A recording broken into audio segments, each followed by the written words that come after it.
Homer skrev to store værker, Iliaden og Odysseen. Begge værker er af genren epos, som er fortællinger om heltebedrifter, og hvis form er struktureret ud fra et hexametre, som vi kommer ind på senere.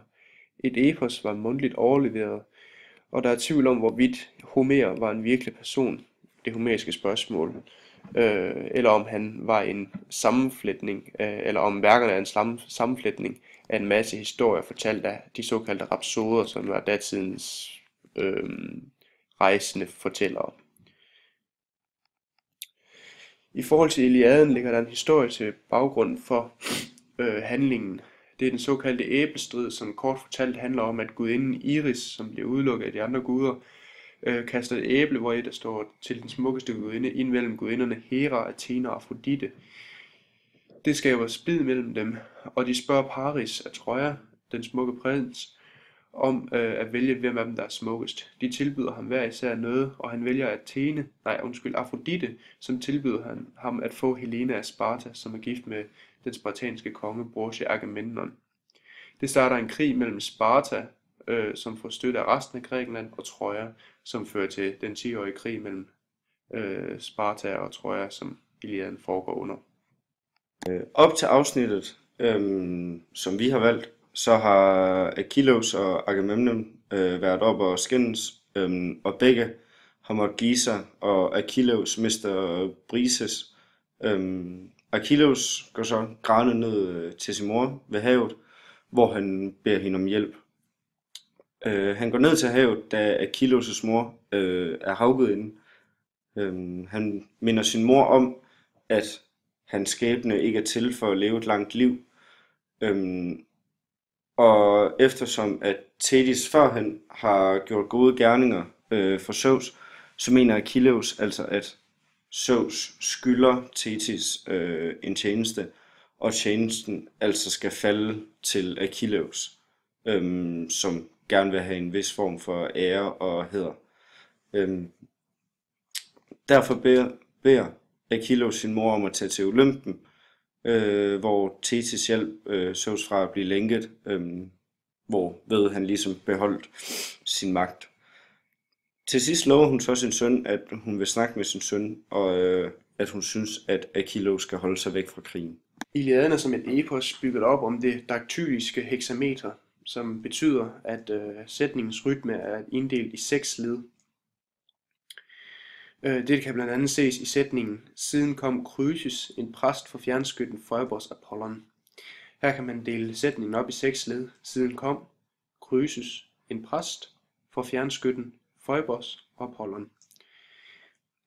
For at fylde hele sætningen ud, gøres der brug af et epitet, Phoebos, som betyder strålende og besmykker Apollon.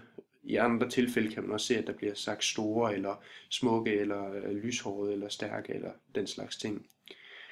I eposet gør der også jævnligt brug af patronymikoner, som fortæller, hvem han eller hun er datter af. For eksempel Peliden, som fortæller, at Achilles er søn af Peleus, eller Atreiden, som fortæller, at Agamemnon er søn af Atreus.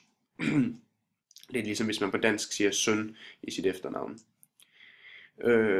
Begge ting er med for at for at sætningerne passer bedre til hexametret og altså opfylder eposets formmæssige regler. Yes. Indholdsanalysen. I det valgte tekststykke så afviger Achilles meget fra sin hidtil karakter, i form af at man ser ham fra en lidt anden side, en lidt blødere side, kunne man godt argumentere for. Set udefra, så har Achilles Kleos i form af hans Thymos. I dette tekststykke afviger han dog fra sin ellers stærke og modige karakter, da han bliver meget rørt af sin Moira, altså sin skæbne. Achilles' Moira fylder en stor del af tekststykket, da hans skæbne ligesom ingen værdighed har, da han ikke vil leve længe, samtidig med at han ingen ære og hæder har.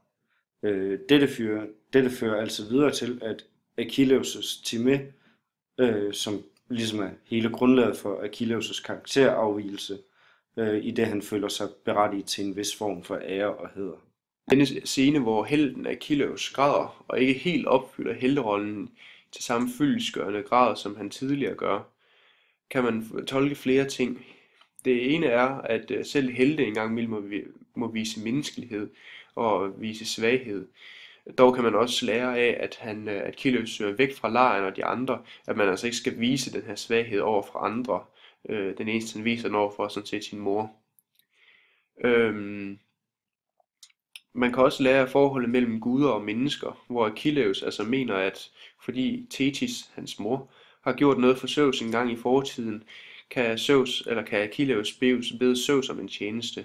Her kommer begrebet Doodes i spil, altså at man offrer og tjener guderne, for at de kan give noget igen.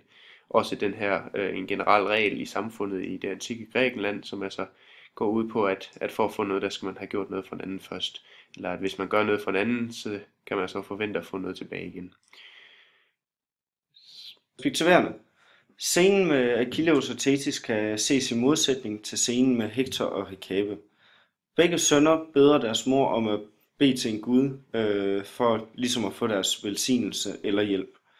Dog er forskellen bare, at hvor Hector beder sin mor bede til Athene for at redde Troja, så beder Achilles sin mor at søge hjælp hos Zeus, så Achilles' egen ære kan blive opretholdt.